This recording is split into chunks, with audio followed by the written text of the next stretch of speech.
வணக்கம் மக்களே, நாம இந்த ஆரோக்கியமான பதிவில் வெந்தயத்தில் நிறைந்துள்ள மருத்துவ நன்மைகளை பற்றி நம்ம விளக்கமாக பார்க்க போகிறோம். வெந்தயம் இயற்கையாகவே நம்முடைய உடலை குளிர்விக்கக்கூடியதாக இருக்கு. அப்பப்போ வெந்தயத்தை நம்மளுடைய உணவுகளை சமைத்து எடுத்துக்கொள்ளும் போதும், இல்லைனா வெந்தயத்தை இரவு முழுவதும் தண்ணீரில் ஊற வச்சுட்டு மறுநாள் காலையில் அந்த தண்ணீரை குடித்து விட்டு வெந்தயத்தையும் மென்று சாப்பிடும் போதும் முழுமையான மருத்துவ நன்மைகளை நம்ம பெறுகிறோம்.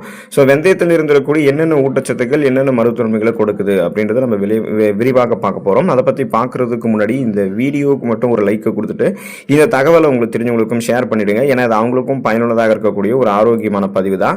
இது போன்ற அப்டேட்ஸ்க்கு நீங்கள் தொடர்ந்து பார்க்கறதுக்கு நம்மளுடைய ஹெல்த் நியூஸ் தமிழ் சேனலை மறக்காம சப்ஸ்கிரைப் பண்ணி வச்சுக்கோங்க. பக்கத்தில் இருக்கக்கூடிய பெல் பட்டனையும் கிளிக் பண்ணி ஆல் அப்படின்ற ஆப்ஷனையும் செட் பண்ணி வச்சுக்கிட்டீங்க அப்படின்னா நாங்கள் போடக்கூடிய எல்லா அப்டேட்ஸும் உங்களுக்கு நோட்டிஃபிகேஷன் அடிக்கடி சேரும். சரிவாங்க மக்களே, இப்போ வீடியோக்குள்ள போயிடலாம்.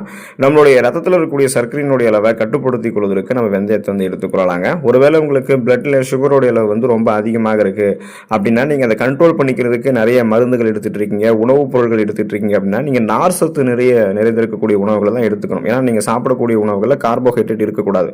ஒருவேளை கார்போஹைட்ரேட் இருந்ததுன்னா அது பிளட் சுகர் லெவலை இன்னும் உங்களுக்கு இன்க்ரீஸ் பண்ணிடும். ஸோ இப்போ நீங்க வெந்தயத்தை எடுத்துக்கிறீங்க அப்படின்னா வெந்தயத்தில் இருக்கக்கூடிய கேலக்டோமேன் அப்படின்ற அந்த நார் சத்தும் அமினோ அமிலங்களும் என்ன பண்ணும் அப்படின்னா உங்களுடைய ரத்தத்தில் சர்க்கரை உறிஞ்சப்படுவதை மெதுவாக்கும். ரொம்ப ரொம்ப ஃபாஸ்ட் பண்ணாது, மெதுவாக தான் உறிஞ்சப்படுவதை மெதுவாக்குறதால ஸோ இது இன்சுலின் சுரப்பை உங்களுக்கு அதிகரிக்கும். இன்சுலின் சென்சிட்டிவிட்டி, அந்த இன்சுலின் உணர்திறன் மேம்படும் பொழுது போதுமான அளவுக்கு இன்சுலின் உங்களோட ரத்தத்தில் இருக்கிறதால நீரிழிவு நோயாளிகளினுடைய சர்க்கரை அளவை சீராக வைக்கிறதுக்கு, ஸோ டயபெட்டிக் பேஷண்ட்டுக்கு அந்த பிளட் சுகர் லெவல் கண்ட்ரோல் பண்ணுறதுக்கு நாளடைவில் அவங்க அந்த சுகர் ப்ராப்ளத்திலிருந்து விடுபடுவதற்கெல்லாம் வெந்தயத்தை அடிக்கடி உணவுகள் எடுத்துக்கலாம். அப்போ வெந்தயம் பார்த்தீங்கன்னா உங்களுக்கு ஒருவேளை சுகர் ப்ராப்ளம் ஃபியூச்சரில் வரக்கூடாது, இப்போவே நாங்கள் ஆரோக்கியமாக தான் இருக்கோம், ஆனால் ஃபியூச்சரில் வராமல் இருக்கணும் அப்படின்னாலும் இப்போ இருந்தே நீங்கள் வெந்தயத்தை உணவுகளில் நீங்கள் தொடர்ந்து எடுத்துக்கலாம். செரிமான பிரச்சனைகளுக்கு தீர்வளிக்கக்கூடியது நம்ம எடுத்துக்கொள்ளக்கூடிய வெந்தயங்க. இப்போ ஃபைபர் என்று சொல்லக்கூடிய நார் சத்து குறைவாக இருக்கக்கூடிய உணவுகளையும், நீர் சத்து குறைவாக இருக்கக்கூடிய உணவுகளையும், அப்புறம் மாவுச்சத்து அதிகமாக இருக்கக்கூடிய உணவுகளை நம்ம எடுத்துக்கொள்ளும் போது தான் பார்த்தீங்கன்னா செரிமானம் தொடர்பான பிரச்சனைகள் இருக்கும். ஸோ உடல் உஷ்ணம் காரணமாகவும் செரிமானம் தொடர்பான பிரச்சனைகள் இருக்கும். அப்போ நாம் என்ன பண்ணணும்னா வெந்தயத்தை எடுத்துக்கிட்டோம் அப்படின்னா இதில் நார் சத்து வளமானவர்கள் இருக்குது. ஸோ இது உங்களுடைய செரிமான மண்டலத்தை சீராக்கி உங்களுக்கு மலச்சிக்கலை ஏற்படுவதை தடுக்குது, மலச்சிக்கலை குணமப்படுத்துது.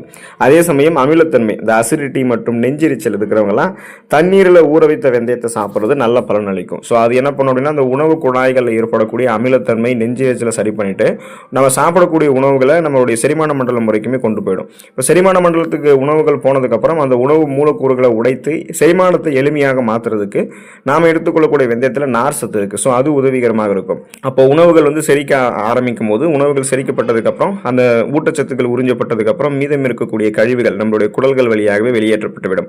குடல்களில் கழிவுகள் தேங்குவதால் ஏற்படக்கூடிய சீரற்ற குடல் இயக்கம், கடுமையான மலச்சிக்கல், இந்த மாதிரி பிரச்சனைகள் நமக்கு எதுவுமே ஏற்படாது. வெந்தயம் அந்த பிரச்சனைகள் எல்லாத்தையுமே நமக்கு சரி பண்ணிடும், செரிமான மண்டலத்தையே வலுப்படுத்தும். நம்முடைய உடல் எடையை எந்த விதமான பக்க விளைவுகளும் இல்லாமல் ஆரோக்கியமான முறையில் குறைக்கிறதுக்கு வெந்தயத்தை எடுத்துக்கலாம். இப்போ நமக்கு வெயிட் லாஸ் பண்ணணும் அப்படின்னாலே அதிக கலோரிகள் இருந்திருக்கக்கூடிய உணவுகளை நம்ம எடுத்துக்கொள்ளக்கூடாது. நம்ம சாப்பிடக்கூடிய உணவுகள் குறைந்த கலோரி இருக்கக்கூடிய உணவுகளாக இருக்கணும். பசியை கட்டுப்படுத்தி அந்த உணவுகள் நமக்கு வெயிட் லாஸ் பண்ணுறதா இருக்கணும். ஸோ வெந்தயம் அப்படி பண்ணுற ஒரு உணவு தான், அதை நீங்கள் டயட்டில் ஆட் பண்ணிக்கலாம். வெந்தயத்தை நீங்கள் சாப்பிடும்போது அது வயிற்றில் ஒரு விதமான நிறைவான உணர்வை உங்களுக்கு தரும். இதனால் அதிகப்படியான பசி நீங்கள் வெந்தயத்தை எடுத்துக்கொள்ளும் போது உங்களுக்கு எடுக்காது. இது உடலில் இருக்கக்கூடிய தேவையில்லாத கொழுப்புகளை கரைக்கிறதுக்கு உதவுவதால் உடல் எடையை குறைக்க விரும்புகிறவங்களுக்குலாம் இது ஒரு மிகச்சிறந்த உணவாக இருக்கும். ஸோ பசியை கண்ட்ரோல் பண்ணிடும். வெந்தயத்தில் இருக்கக்கூடிய நார் சத்து ஏற்கனவே உங்களுடைய உடலில் தேங்கி இருக்கக்கூடிய அதிகப்படியான கொழுப்புகளை கரைத்து உங்களுக்கு ஆற்றலாக மாற்றி கொடுத்துரும். அதாவது கொலஸ்ட்ரால்ஸ் எனர்ஜியை கன்வெர்ட் பண்ணி எரிச்சிருந்தால வெயிட் லாஸ் உங்களுக்கு சாத்தியப்படும். இதயம் ஆரோக்கியமாக இருக்கிறதுக்கு வெந்தயத்தை உங்களுடைய உணவுகள் எடுத்துக்கலாங்க. இப்போ ஃபர்ஸ்ட் இதயம் உங்களுக்கு பாதிக்கப்படுது அப்படின்னா உங்களுடைய நரம்புகளில் இறுக்கங்கள் இருக்கு, அதாவது பிபி என்று சொல்லக்கூடிய பிளட் பிரஷர், அந்த ரத்த அழுத்தம் இருக்கு அப்படின்னு அர்த்தம். இன்னும் குறிப்பாக இதயத்திற்கு ரத்த நாளங்கள் வழியாக தான் ரத்த ஓட்டம் போகும். அந்த ரத்த நாளத்தில் கொழுப்பு படிவுகள் படிஞ்சிருந்தது அப்படின்னாலுமே இதயம் உங்களுக்கு பார்த்தீங்கன்னா பல்வேறு விதமான பாதிப்புகளுக்கு உள்ளாகும். ஸோ நாம் என்ன பண்ணோம் அப்படின்னா இந்த நரம்புகளுக்கு இறுக்கங்களை தளர்த்துறதுக்கும் நம்மளுடைய ரத்த நாளங்களில் படிந்திருக்கக்கூடிய கொழுப்புகளை அகற்றி மீண்டும் கொழுப்பு படிவுகள் ஏற்படாத வண்ணம் ஒரு உணவுகளை எடுத்துக்கணும். ஸோ அப்போ பார்த்தீங்கன்னா வெந்தயத்தை நம்ம எடுத்துக்கொள்ளும் போது இது எல்டிஎல் அப்படின்னு சொல்லக்கூடிய அந்த கெட்ட கொழுப்பு நம்மளுடைய ரத்த நாளங்களில் படிஞ்சிருக்கிறத குறைச்சிட்டு இதயத்திற்கு ஆரோக்கியமாக இருக்கக்கூடிய நல்ல கொழுப்பு மட்டுமே பராமரிக்கிறதுக்கு ஹெல்ப் பண்ணும். ஸோ இதனால் பார்த்தீங்கன்னா உங்களுடைய ரத்த நாளங்கள் வழியாக ரத்த ஓட்டம் இதயத்துக்கு சீரான அளவில் போகும்.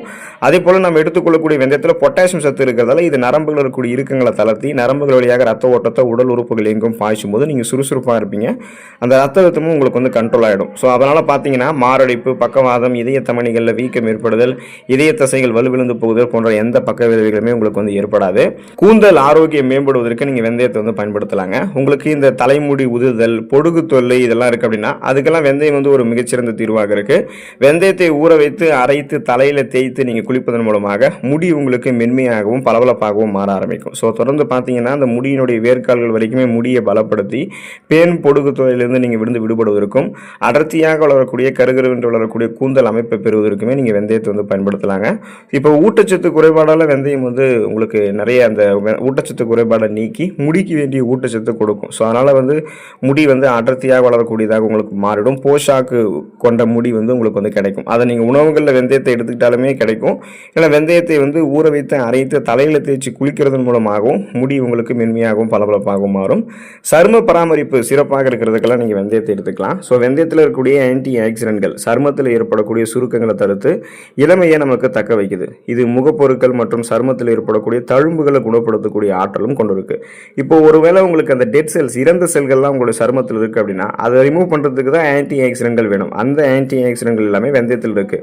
ஸோ உங்களுடைய சருமத்தில் இருக்கக்கூடிய டெட் செல்ஸ் எல்லாம் ரிமூவ் ஆயிடுச்சு அப்படின்னா உங்களுக்கு தானாகவே அந்த முகப்பொருட்கள், கண் கருவளையங்கள், கரும்புள்ளிகள், வயதான சுருங்கிய தோலமைப்பு, கோடுகள், கரைகள் கொண்ட மாசு மறுவடைந்த சருமம், பொலிவு இழந்த சருமம் இது மாதிரிலாம் எதுவும் இருக்காது. மின்னக்கூடிய பளபளப்பான மிருதுவான சருமம், சாஃப்ட் அண்ட் ஷைனிங் ஃபேஸ் வந்து உங்களுக்கு வந்து கிடைக்க ஆரம்பிக்கும். முக சுருக்கங்களும் உங்களுக்கு இருக்காது. நீங்கள் ரொம்ப ரொம்ப எங்கே உங்களுடைய ஸ்கின் வந்து தெரிய ஆரம்பிக்கும். உங்களுடைய ஏஜ் நீங்கள் வெளியே சொன்னால் கூட யாரும் நம்ப மாட்டாங்க.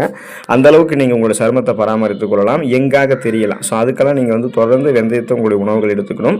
சிறுநீரக செயல்பாடு ஆரோக்கியமாக இருக்கிறதுக்கு நீங்கள் வெந்தயத்தை எடுத்துக்கலாங்க. சிறுநீரகத்தில் வந்து கல் உருவாவதை தடுக்கிறதுக்கும், அதாவது கிட்னி ஸ்டோன்ஸ் வந்து உங்களுக்கு கிரியேட் ஆகிறத வந்து முன்னாடியே தடுக்கிறதுக்கும், ஒருவேளை சிறுநீரக கற்கள் வந்து உங்களுக்கு கிரியேட் ஆகிறதுனா அதை கரைத்து நீங்கள் வெளியேற்றுவதற்குமே வெந்தயத்தை வந்து உணவுகள் எடுத்துக்கலாம்.